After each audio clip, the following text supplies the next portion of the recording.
اچھا پھر رمضان ہے ظاہر ہے تو پھر تراویح کا بھی ذکر لازمی ہے، اور تراویح میں ہمارے ہاں اختلاف ہے 8 کا 20 کا. پہلے تو یہ آپ ہمیں پلیز اس پہ وضاحت دے دیں قرآن حدیث کے روح سے کہ تراویح کیا ہے، سنت ہے، نفل ہے، فرض ہے، اور پھر 8 ہے یا 20 ہے؟ جی نفلی نماز ہے. فرض نماز رمضان اور غیر رمضان میں ایک ہی ہیں، 2 فجر، 4 ظہر، 4 عصر، 3 مغرب اور 4 عشاء. وتر کی نماز بھی سنت موقدہ ہے. ٹھیک ہے، سیدنا علی کا قول ہے جامع ترمذی میں، سنن دارمی میں، حاکم کے اندر کہ وتر سنت ہے مگر اسے نہ چھوڑو، یعنی ایک افضلیت والا کام ہے. لیکن کہا کہ ہے سنت، اسے کسی نے چھٹی نماز نہیں بنانا. نمازیں 5 ہی ہیں، رکھتے 17 ہی ہیں، 2 فجر، 4 ظہر، 4 عصر، 3 مغرب اور 4 عشاء. اور بخاری مسلم میں حدیث ہے، ایک بدو آیا، اس نے کہا نبی علیہ السلام سے عرض کیا کہ اللہ کے نبی مجھے بتائیں میں جنت میں جانا چاہتا ہوں، کامیاب ہونا چاہتا ہوں. آپ نے فرمایا فرض نماز پڑھ، فرض روزے رکھ، اور سب سے پہلے آپ نے توحید اور رسالت کا ذکر کیا. جب وہ واپس جانے لگا نا تو اس نے ایک جملہ بولا، یا رسول اللہ نہ میں اس میں ایڈ کروں گا نہ اس سے کوئی نکالوں گا. تو آپ نے فرمایا اگر کسی نے جنتی شخص کو دیکھنا ہے اسے دیکھ لے، اور اگر یہ بات پہ قائم رہا، ایک روایت میں ہے بخاری مسلم کی، یہ کامیاب ہو گیا. اس میں واضح آپ نے فرمایا فرض روزے. آج تک کسی عالم نے کہا ہے کہ جو رمضان کے علاوہ شوال کے 6 روزے یا سوموار اور جمعرات کا روزہ نہ رکھے اس کے رمضان کے بھی قبول نہیں ہوں گے. نہیں. آج تک فرض زکوٰۃ کے بارے میں کسی نے کہا ہے کہ جو نفیس صدقات نہ کرے اس کا فرض صدقہ بھی قبول نہیں ہوگا زکوٰۃ والا. نماز کے بارے میں کیوں کہتے ہیں کہ جب تک سنتے نہ پڑھو تو قبول نہیں ہوں گے، اور جب تک تراویح نہ پڑھو تو روزہ قبول نہیں ہوگا؟ یہ صرف جذباتی جملے ہیں، اس کے اوپر قتل ہو چکا ہے. ہمارا ایک اسٹوڈنٹ، چلے آج میں پہلی دفعہ کیمرے میں اس کو بتا رہا ہوں، ہمارا اسٹوڈنٹ تھا ایک 18-20 سال کا لڑکا ایبٹ آباد میں. اس کی اپنے دوستوں کے ساتھ یعنی اس پہ بحث ہوئی، ٹی وی میں تو اتنی خبر آئی کہ کچھ دوستوں نے اسے قتل کر دیا. اس کی وجہ یہ تراویح تھی، اس بات پہ قتل کر دیا. ٹھیک ہے، وہ بینک مینیجر جو ایک شہید ہوئے تھے وہ بھی اسی بات پہ شہید ہوئے تھے، وہ بھی میرے اسٹوڈنٹ تھے. ان کے فیس بک کے اوپر ساری میری ویڈیوز لگی ہوئی تھی. تو یہ لوگ، ان کی طرح ٹالرنس بالکل نہیں ہے. انہیں کہ کوئی علمی بات کریں. ایک چیز سنت ہے، اس کو آپ نے فرض کہاں سے بنا دیا؟ تو تراویح سنت نفلی نماز ہے، پڑھ لیں ثواب، نہ پڑھیں کوئی گناہ نہیں ہے. بخاری مسلم میں حدیث ہے، نبی علیہ السلام نے فرمایا جس نے ایمان اور احتساب کے ساتھ رمضان کے روزے رکھے، یعنی اللہ تعالیٰ کو خوش کرنے کے لیے، تو اللہ تعالیٰ اس کے پچھلے سارے گناہ معاف کر دے گا. جس نے ایمان اور احتساب کے ساتھ رمضان کی راتوں کا قیام کیا، اللہ تعالیٰ اس کے سارے گناہ معاف کر دے گا. جس نے ایمان اور احتساب کے ساتھ شب قدر کا قیام کیا، اللہ تعالیٰ اس کے سارے گناہ معاف کر دے گا. تو یہ فضیلت کے تو، لیکن اس میں روزے جو ہیں وہ تو فرض ہیں، باقی نفلی عبادت ہے، اور اس میں بھی نفلی عبادت افضل یہی ہے کہ آپ گھر میں ادا کریں. سیدنا عمر کے بارے میں بخاری میں آتا ہے، وہ آدھی حدیث پیش کرتے ہیں، حضرت عمر نے جب تراویح کی جماعت کو اسٹیبلش کیا، نبی علیہ السلام نے تو 3 دن پڑھی تھی، تو یعنی سنت تو وہ ہے، کوئی بدعت نہیں انہوں نے جاری کی. ٹھیک ہے، بعد میں انہوں نے اسے پرماننٹلی اس اعتبار سے کر دیا کیونکہ ٹولیوں کی شکل میں تو حضرت ابوبکر کے دور میں بھی صحابہ پڑھتے تھے. حضرت عمر نے بھی کچھ عرصہ تو دیکھا، پھر انہوں نے ایک امام مقرر کیا ابی بن کعب کو اور تمیم داری کو کہ ان کو امامت کروائیں. اور پھر حضرت عمر وہاں سے چلے گئے خود، یہ جملہ بولتے ہوئے، بخاری کے الفاظ ہے کہ اس سے بہتر مرد کی وہ نماز ہے جو رات کے آخری پہر میں وہ گھر میں پڑھتا ہے. اور بخاری مسلم میں حدیث ہے، نبی علیہ السلام نے فرمایا کہ اپنی نفلی نمازوں کا کچھ حصہ ضرور گھر میں ادا کرو، اس سے برکت ہوگی. اور بخاری مسلم کے الفاظ ہیں کہ مرد کی سب سے افضل نماز وہ ہے فرض کے بعد جو گھر میں ادا کرتا ہے، وہ افضل ہے. بخاری مسلم میں موجود ہے، نبی علیہ السلام فرض مسجد میں پڑھتے تھے. اما عائشہ کہتی ہیں جو وہ نفلی نمازیں تھیں نا، وہ اپنے حجرے میں گھر آ کے ادا کرتے تھے. وہ الفاظ ہیں کہ آپ 4 سنتیں 4 نفل ادا کرتے، پھر زور کی جماعت کرواتے، پھر میرے حجرے میں آ کے 2 رکعتیں پڑھتے، پھر نبی علیہ السلام مغرب کی نماز پڑھاتے، پھر 2 رکعتیں پڑھتے، پھر عشاء کی پڑھاتے، پھر 2 رکعتیں پڑھتے، اور فجر سے پہلے بھی 2 رکعتیں پڑھتے. اور جو آپ کی وہ وتر کی یا نفلی نماز وہ پورا سال ہی چلتی تھی نا، جسے آپ قیام اللیل کہہ لیں، تراویح کہہ لیں. تو 8 یا 20 کا کیا اختلاف ہے، یہ کیا مسئلہ؟ میرے بھائی اس میں جو اصل مقصد ہے وہ قرآن سننا ہے. نبی علیہ السلام کی جو سنت ہے وہ 8 رکعت ہے، البتہ تابعین سے 20 بھی 41 تک بھی ثابت ہے.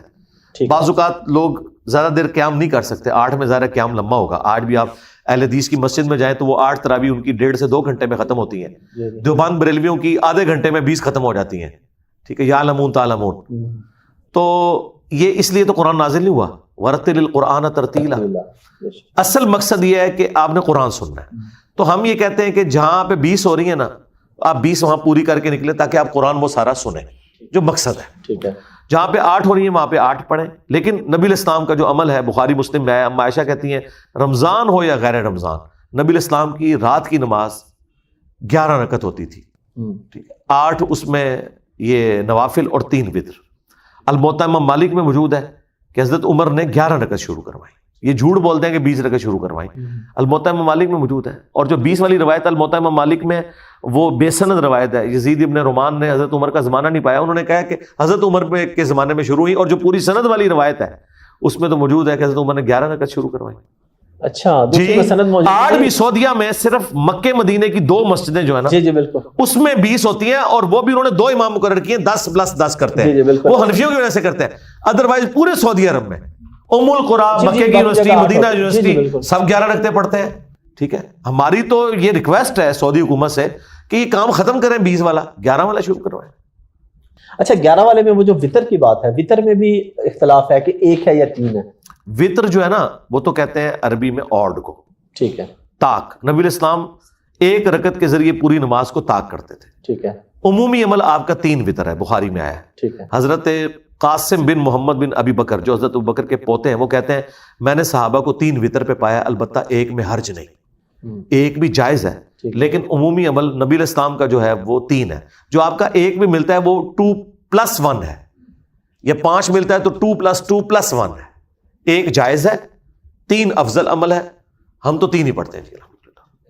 اچھا رمضان کا مہینہ ہے, اور رمضان کے اندر جو ظاہر ہے ایک صبر, تحمل اور یہ چیز کا زیادہ کہا جاتا ہے, لیکن ہم دیکھتے ہیں کہ رمضان میں ہمارے یہاں مسائل بھی زیادہ ہوتے ہیں, اختلافی مسائل, ایک دوسرے کے اندر برداشت نہیں ہے. تو آپ کیا پیغام دیں گے ینگ جنریشن کو کہ بھائی اگر وہ 3 پڑھ رہا ہے یا وہ 8 پڑھ رہا ہے, وہ 20 پڑھ رہا ہے, تو کو برداشت ہونی چاہیے یا صرف دیکھیں بخاری مسلم میں واضح حدیث ہے, جس کو اس کی بھوک اور پیاس, یعنی وہ جو روزہ اس نے رکھا ہوا ہے اس کو برائی سے نہیں روک رہی, تو اللہ تعالیٰ کو اس کا بھوکا اور پیاسا رہنا اس کی کوئی حاجت نہیں ہے. اصل مقصد تو یہ کہ صبر آپ کے اندر پیدا ہو. تو وہی بات ہے, جڑے تھے پیڑے اور لاہور بھی پیڑے, عقابے بھی پیڑے. ٹھیک ہے, اگر کسی کو بدنگاہی کی عادت ہے تو وہ حرمین میں بھی جا کے بدنگاہی کرے گا. تو یہ رمضان کے علاوہ بھی اپنے آپ کو ذرا سیدھا کر لیں. رمضان میں کوئی سوئچ تو نہیں آن ہو جانا کہ آپ جو ہے وہ فوراً نیکی کے راستے کے اوپر آ جائیں گے. ٹھیک ہے, ایک ماحول پرووائڈ اللہ نے کر دیا کہ سرکش شیاطین قید کر دیے گئے. سارے شیطان نہیں قید ہوئے, جو آپ کے اندر والا شیطان ہے وہ تو آپ کے ساتھ ہی ہے نا. اور جو ہر ہفتے آپ کو ممبر پہ شیطان نظر آتا ہے, جھوٹی حدیثیں سنانے والا, یعنی علماء کرام اکثر, ایکسیپشن آر آلویز دیر, تو وہ تو وہیں پہ موجود ہے, وہ تو کوئی نہیں قید ہوا ہوا. تو وہ رمضان کے علاوہ بھی یہ تو آپ کنٹینیوس پریکٹس کریں گے تو آپ کے اندر صبر پیدا ہوگا نا. ایک دن میں تو صبر نہیں پیدا ہونا. تو رمضان یہ انسان کے اندر صبر پیدا کرتا ہے. اور پریکٹیکلی میرا خیال ہے کہ اگر کسی نے واقعی روزہ رکھا ہوا ہے نا, تو اس کی جو حالت عصر سے مغرب کے درمیان ہوتی ہے نا, کسی سے بات کرنے کو بھی دل نہیں کرتا. یہی حالت ہونی چاہیے رمضان کے میں کہ آپ کسی کے ساتھ. اور بخاری مسلم میں حدیث ہے کہ نبی صلی اللہ علیہ وسلم فرمایا کہ رمضان میں کوئی جھگڑا کرنے لگے نا تو مجھ سے کہہ دیا کرو یار میں روزے سے ہوں. تو اس طرح یعنی, اور یہ باقی بڑا آسان کہ بھائی روزہ یار میرا منہ نہ کھلواؤ, ٹھیک ہے, اپنے اوپر قابو کریں. کچھ لوگ قیام اللیل و تراویح کو ملا دیتے ہیں, نماز شب تہجد کو ملا دیتے ہیں. اس کے ذرا فرق بتا دیں اور اس کی وجود کو ذرا ثابت کرتے ہیں, ہے بھی کہ نہیں ہے, کہ تراویح کی حیثیت کیا ہے اور قیام اللیل کس حد تک واجب ہے. دیکھیں نمازیں جو ہیں دن رات میں وہ 5 ہی فرض ہیں. صحیح. اس کے علاوہ جتنی نمازیں ہیں نا وہ نفلی نمازیں ہیں. کوئی کر لے ثواب, کوئی نہ کرے کوئی گناہ نہیں ہے. وہ جو 5 نمازیں ہیں ان میں بھی فرض ضروری ہے, 2 فجر, 4 ظہر, 4 عصر, 3 مغرب, 4 عشاء. اس پہ سنی شیعہ کا اتفاق ہے. اب جو قیام اللیل یعنی رات کی نماز, ٹھیک ہے, قیام النہار دن کے نوافل اور قیام اللیل رات کے نوافل, آپ انہیں سنت موقدہ کہہ لیں, آپ انہیں تراویح کہہ لیں, آپ انہیں رات کی نماز کہہ لیں, کوئی بھی لفظ رکھے, ہے بہرحال وہ نفلی نماز ہے. اس کا روزے کے ساتھ کوئی تعلق نہیں ہے. باجماعت ہو سکتی بھی ہے. جی باجماعت ہو سکتی ہے. باجماعت بھی ہو سکتی ہے, اور جماعت کے بغیر اگر کوئی شخص خود اپنے طور پہ پڑھنا چاہتا ہے وہ زیادہ افضل ہے. دیکھیں بخاری مسلم دونوں میں حدیث ہے کہ مرد کا فرض کے علاوہ اپنے گھر میں نماز ادا کرنا میری مسجد نبوی میں بھی نماز پڑھنے سے افضل ہے. یہ حدیث بخاری مسلم دونوں میں ہے. اندازہ کریں, نبی علیہ السلام کہہ رہے ہیں کہ کوئی شخص مسجد نبوی میں نماز پڑھے نا, اس سے مرد کی افضل نماز وہ ہے جو اپنے گھر میں پڑھتا ہے. اور بخاری مسلم میں حدیث ہے کہ مرد کی سب سے افضل نماز فرض کے بعد وہ ہے جو اپنے گھر میں پڑھتا ہے. اور ایک اور حدیث ہے مسلم کے اندر کہ اپنی نفلی نمازیں گھر میں پڑھا کرو, گھروں کو قبرستان نہ بناؤ, اس کی وجہ سے گھر میں برکت ہوتی ہے. تو نبی علیہ السلام تو ناراض ہو گئے تھے 3 دن کے بعد جب لوگ آپ کے خیمے کے باہر کھڑے ہوئے, بخاری مسلم میں, آپ نے فرمایا گھروں میں پڑھو. خود صحیح بخاری میں ہے سیدنا عمر نے بھی جب تراویح شروع کروائی ہے تو آپ شروع کروا کے جب واپس جا رہے تو آپ نے کہا اس سے بہتر وہ ہے جو مرد گھر میں پڑھتے ہیں. تو یہ ایک آپشنل چیز ہے, ٹھیک ہے, لیکن عام مرد جسے قرآن کا کچھ حصہ زبانی یاد نہیں ہے, اس سے آپ فیسلٹی تو نہ چھینے نا کہ وہ مسجد میں جا کے سننا چاہتا ہے امام کے پیچھے کہ ٹھیک ہے مجھے تو قرآن نہیں آتا لیکن یہ قرآن پڑھ رہا ہے تو میں تو بیٹھ کے بھی سن سکتے ہیں, بیٹھ کے بھی سنیں, ٹھیک ہے, نفلی نماز, لیکن نماز کے اندر سنیں وہ تو افضل ہے کہ وہاں نماز کے اندر شامل ہو, اگر وہ کھڑا نہیں ہو سکتا. استعمال کیا کہ حضور ناراض ہو گئے تھے تو حضور کی ناراضگی کا اگر سبب بن رہا ہے اور پھر ہم نے اس کو واجب فرض جیسی کیفیت دے دی. آج روزے کے بعد پہلا سوال یہ ہوتا ہے تراویح پڑھ رہے ہو کہ نہیں؟ جی ویسے اس میں حقیقت بات ہے کہ شیعہ ایک ایکسٹریم پہ گئے ہیں اور سنی دوسری ایکسٹریم پہ, یہ بڑی زیادتی کی ہے انہوں نے. اور یہ حقیقت بات ہے کہ نبی علیہ السلام جو ناراض ہوئے تھے وہ اس وجہ سے کہ آپ نے فرمایا کہ مجھے خطرہ ہے تم پہ فرض نہ کر دیجیے. سیدنا عمر نے اپنے دور میں پہلے تو کچھ عرصہ اسے ان اٹینڈڈ چھوڑا. بخاری مسلم میں ہے کہ حضرت ابوبکر نے بھی ان اٹینڈڈ چھوڑا. لوگ ٹولیوں کی شکل میں مسجد میں نمازیں پڑھتے تھے, ایک امام کو آگے کھڑا کیا اور پڑھ لیا, یہ نہیں شو کیا, یہ نہیں تھا کہ ایک کمبائنڈ امام تھا. تو حضرت عمر نے بھی شروع کرا کے خود نہیں پڑھی ادھر. تو یہ آپ نے ایک آپشن دی تھی, انہوں نے پکڑ کے واجب بنا لیا. ان سے پوچھے کہ حضرت عمر نے خود کیوں نہیں پھر وہاں پڑھی؟ اگر آپ اس کو اسٹیبلش کرنے آئے تھے, آپ نے کہا کہ یہ ٹولیوں کی شکل میں نہ پڑھو, ایک امام کھڑا کرو, یا آپ ادھر پڑھنا چاہتے ہیں تو آپ اپنے گھر میں پڑھ لیں. واجب والا تو کوئی معاملہ نہیں ہے. اور نہ کسی کو کرٹیسائز کریں. یہاں تو واقعی پبلک میں مشہور ہے کہ جو تراویح نہیں پڑھتا اس کا روزہ ہی نہیں, اندازہ کریں. ایک نفلی چیز کو انہوں نے فرض سے بڑا قرار دے دیا. یہ تو بس ایک فرقہ واریت ہے اور کچھ نہیں.